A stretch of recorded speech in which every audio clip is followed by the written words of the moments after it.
फरमाइश बा गाड़ी कहीं वाह दूल्हे बादशाह जी के आप जीजा हैं? हाँ अच्छा जीजा है। 101 रुपए का महान आशीर्वाद गोठी की पहली बार। हाँ पता हो ये गाड़ी गवावे कह दे तो समझ ले पता हो डब्लू हरीश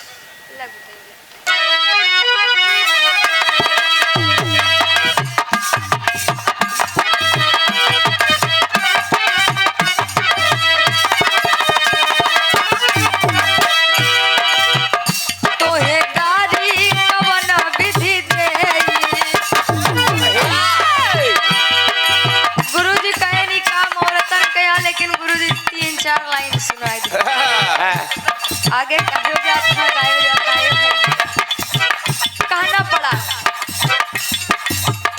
तो है गाड़ी कवन विधि दे दसिया राम